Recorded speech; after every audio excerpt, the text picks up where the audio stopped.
हम थोड़ा सा दहेज के बारे में। आज के समय में चाहे IAS का पेपर हो, उसमें एक निबंध का प्रश्न आता है जो पूरा 250 अंक का होता है निबंध। उसे महिला सशक्तिकरण में अगर लिख रहे हैं तो आपको दहेज जोड़ना ही होगा, क्योंकि महिलाओं की शिक्षा और दहेज ये दो ही कारण है जो महिला के सशक्तिकरण के तरफ नहीं ले जा रही है।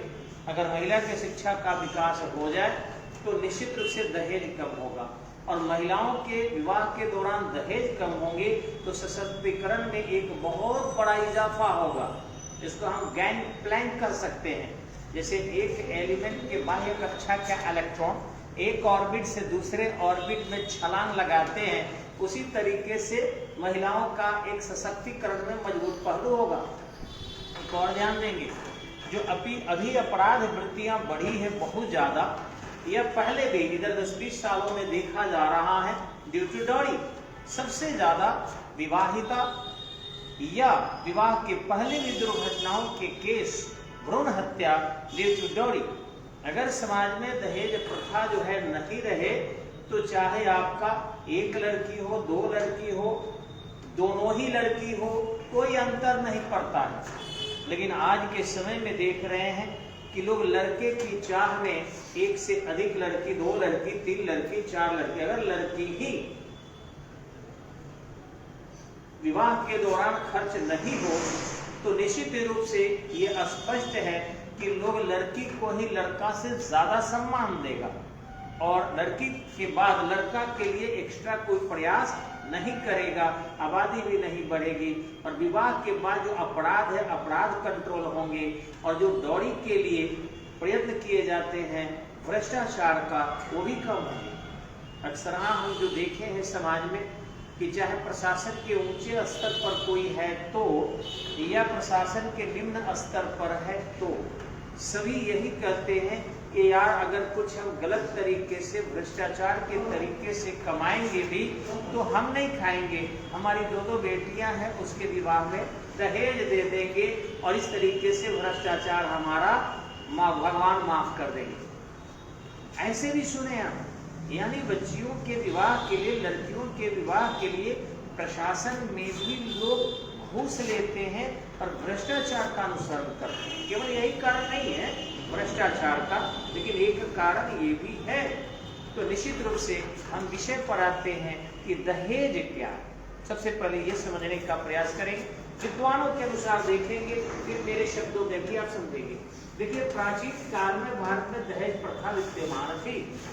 ऋग वेद में भी दहेज प्रथा का वर्णन आया है, और ध्यान रखेंगे वहां आज के जैसा दहेज नहीं था, भरपाई शुल्क के रूप में था। अर्थात कोई यदि विकलांग महिला सुयोग्य वर से विवाह करने की इच्छुक होती थी तो उस महिला के परिवार के लोगों द्वारा उस विकलांग महिला को, जिसके जीवन चलाने में खर्च की आवश्यकता पड़ती थी, वह भरण पोषण के लिए कुछ राशियां वर पक्ष को दे दिया जाता था इच्छा से। जिसको हम दहेज नहीं कह सकते उसको हम उपहार कर सकते हैं, वर्णन आया है।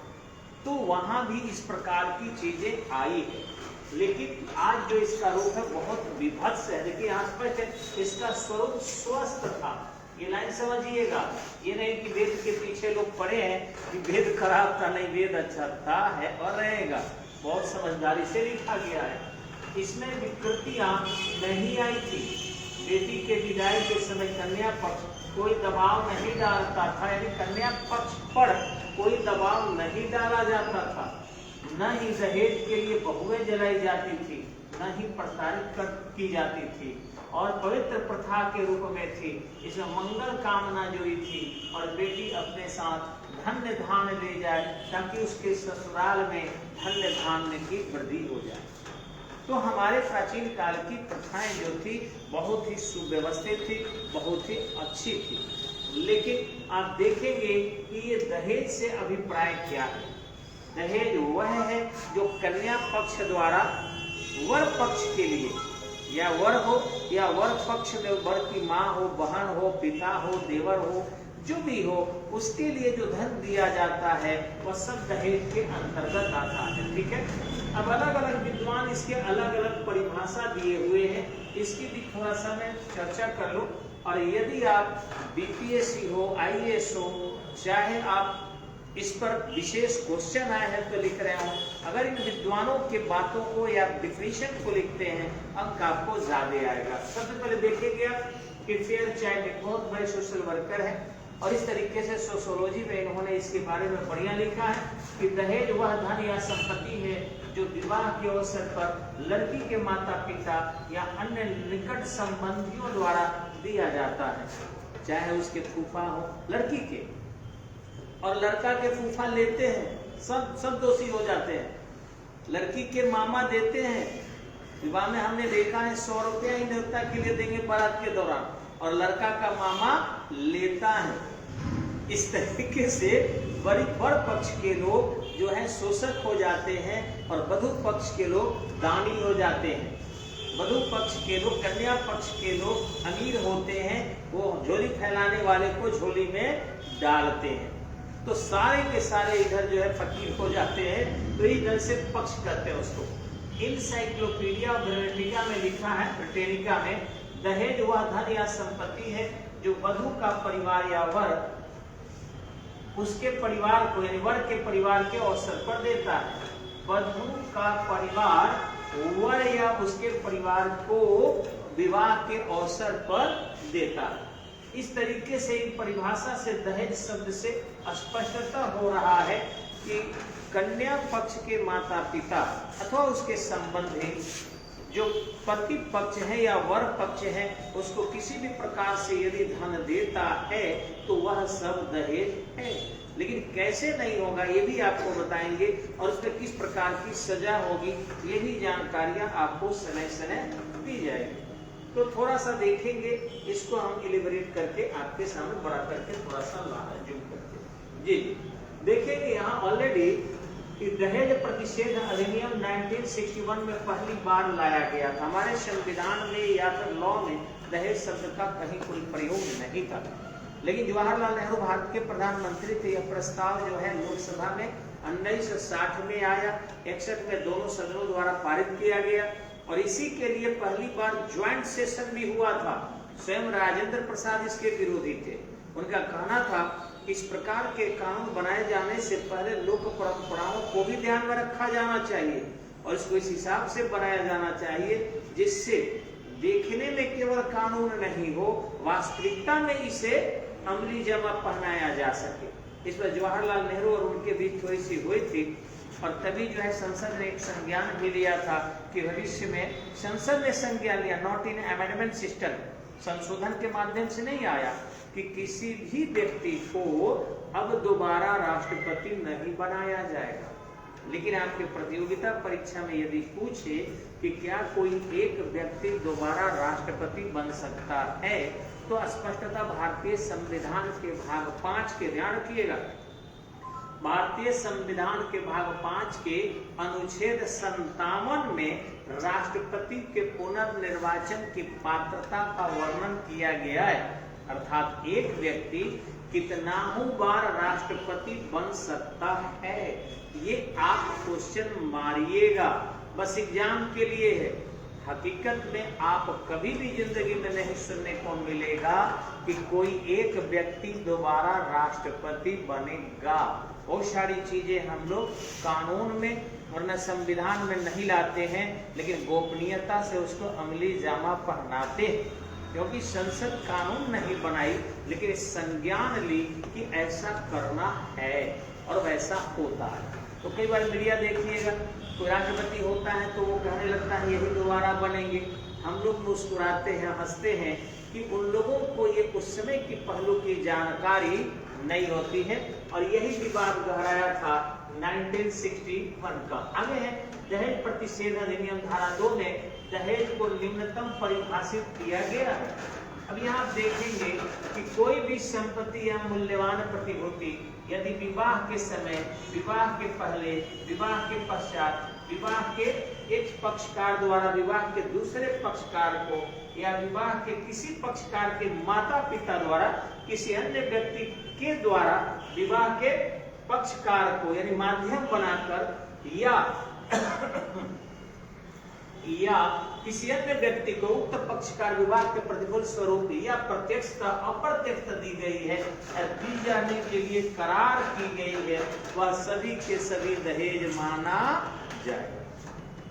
ऐसे नहीं विवाह के प्रतिफल के रूप में मत दीजिए। आप उपहार दे रहे हैं कोई बात नहीं, प्रतिफल के रूप में अगर लेते हैं, देते हैं, दिलवाते हैं, लेने का प्रयास करते हैं, ये सब आपको दहेज के अंतर्गत आ जाएगा। लेकिन मुसलमानों में जो विवाह के दौरान मेहर चीजें हैं यानी मेहर पद्धति है, यह दहेज के अंतर्गत नहीं आएगा, उसको इससे वंचित रखा गया है। देखिए यहाँ स्पष्टता है, मुस्लिम लोगों में जो है उसमें मेहर को इसके अंतर्गत नहीं माना जाएगा। ठीक है, ये ध्यान रखना है आपको जब भी लिखते हैं या प्रतियोगिता परीक्षा में आप मानते हैं।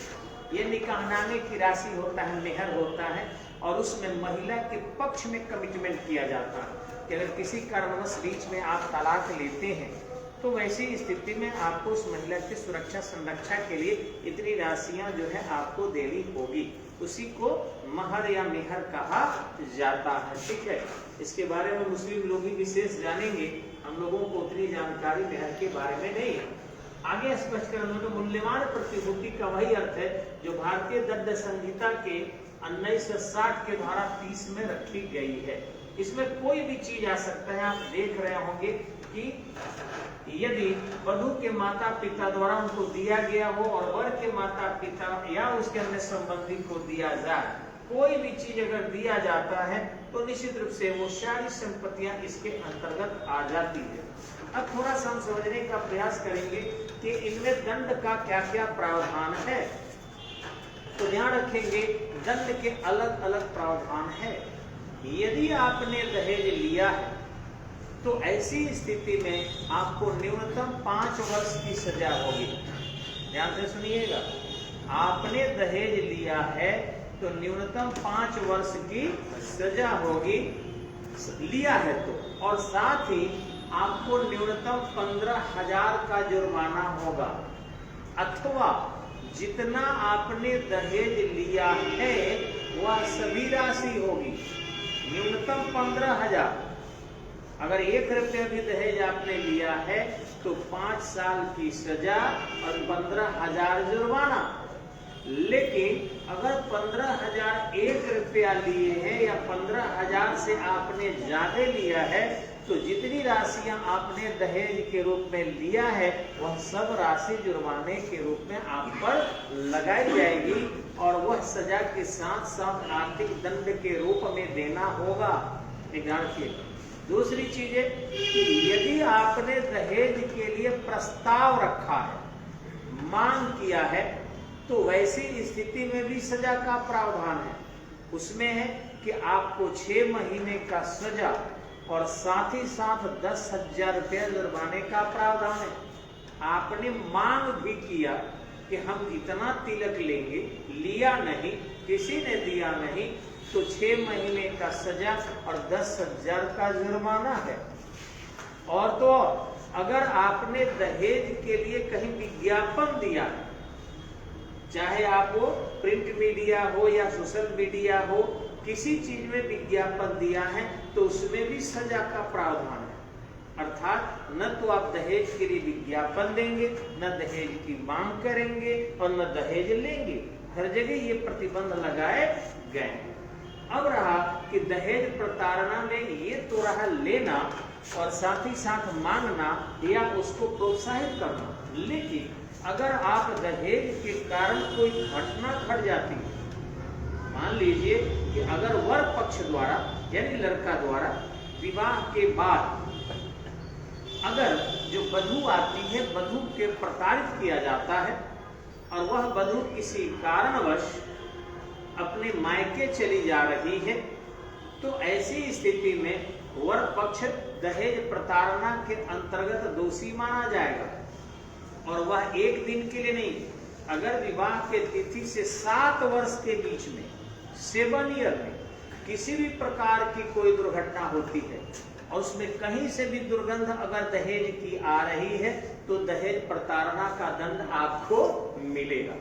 अगर वो महिला मर जाती है तो वैसी स्थिति में आपको 304B के अंतर्गत दंड दिया जाएगा। 302 मर्डर होता है, 304 अनचाहे में मर्डर होता है, तो 304B के अंतर्गत आपको दंड दिया जाएगा। यदि वह महिला किसी कारणवश मायके जा रही है और उस दौरान वो कुएं में अनजाने में गिर गई उस दहेज के लिए, तब भी आपको सजा कारित होगा, क्योंकि आपके कारण वो मायके दहेज के लिए जा रही थी। अनजाने में आपने कुएं में नहीं ढकेला, मानसिक विक्षिप्तता में या टेंशन में उन्होंने कुआं नहीं देखा और गिर पड़ी, ये साबित भी हो जाए कि अनजाने में गिर पड़ी है, लेकिन कारण क्या था उसको जाने का, तो दहेज के लिए जा रही थी, मायके जा रही थी, उसमें भी आपको मर्डर केस चलेगा और आपको एक कड़ी से कड़ी सजा दी जाएगी। 7 ईयर में किसी भी प्रकार के ऐसा हो। एक और चीज मैं बता रहा हूँ, बहुत सारे इसमें केसेज है, लेकिन उन केसों को ज्यादा जानने की जरूरत नहीं है। हम केवल सिंपल ये बताना चाहेंगे आपको, जिस थीम को समझेंगे। यदि विवाह के बाद, मान लीजिए आज आपको एक एग्जांपल आपको दे रहा हूं कि आज विवाह का बारात लौटा और वधू आपके घर में दौरा में अभी पैर ही डाल रही है और उसी क्षण वर को अरबियन कंट्री से बुलाहट आती है, उसी क्षण कि इमीडिएट अरब आ जाओ या दिल्ली आ जाओ, चेन्नई आ जाओ, तुम्हारे उद्योग में दिक्कत है, और वो घर में प्रवेश किए बिना, अपने पत्नी के चेहरा देखे बिना यदि वहां से वो चला जाता है अपने ड्यूटी पर, और फिर इस दौरान 1 वर्ष के अंदर या उसके बाद कभी भी अगर उस महिला की क्षति होती है, नुकसान होता है, हत्या होती है, तो वैसी स्थिति में आप दोषी माने जाएंगे कि नहीं माने जाएंगे?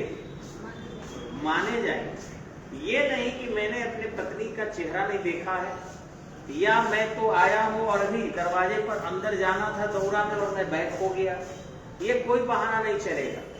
आप ये नहीं कह सकते कि मैं था ही नहीं, क्योंकि वह लड़की माँ के लिए नहीं आई है, वह लड़की देवर के लिए नहीं आई है, वह लड़की अपने ननद के लिए नहीं आई है, वह सास के लिए नहीं आई है, वो आपके लिए आई है। आप विवाह करके लाए हैं, इसलिए उसकी सुरक्षा, उसकी संरक्षा, उसकी आर्थिक दिक्कतों को दूर करना, शारीरिक किसी संकट में उसको मदद करना, हर प्रकार से आप उत्तरदायी है। अगर किसी भी प्रकार से उस महिला को नुकसान होता है तो पति निर्दोष नहीं माने जाएंगे, भले ही उसके परिवार पूरी तरह दोषी है, लेकिन पति भी उसमें सबसे ज्यादा दोषी माने जाएंगे, क्योंकि पति ने सुरक्षा संरक्षा नहीं दिया है। दूसरी बात कि दहेज के दोषी के रूप में अगर देवर दोषी है, ननद दोषी है, सास दोषी है या ससुर दोषी है, तो पति को निर्दोष पत्नी के लिखने के बाद भी नहीं माना जाएगा। एक ध्यान रखिएगा। हाँ, अगर वो जज के सामने ये बयान देती है तो वहां पति को कमजोर मानकर वंचित किया जा सकता है कि परिवार में उनका स्टेटस लो है, इसलिए वो पत्नी के लिखने पर माने उनको दोषी नहीं माना जाएगा, अन्यथा पति भी दोषी है। यानी मैं ये कहना चाहता हूँ कि अगर किसी कन्या के साथ किसी भी प्रकार का कोई भी ससुराल पक्ष में दहेज, दान, मोटरसाइकिल, पलंग या फिर खाना, भोजन, पानी, गहना, गुड़िया, कपड़ा, लत्ता के लिए अगर कहानी बनाकर प्रत्यक्ष अप्रत्यक्ष रूप से भी उसे डिस्टर्ब किया जा रहा है, तो उसको सुरक्षा संरक्षा देने का दायित्व तो उसके पति को है। पति उससे वंचित नहीं हो सकता, और साथ ही साथ उसमें जो इस कार्य को कर रहे हैं वो सभी के सभी दोषी माने जाएंगे और सबके लिए सजा का प्रावधान किया गया। धन्यवाद, नमस्कार।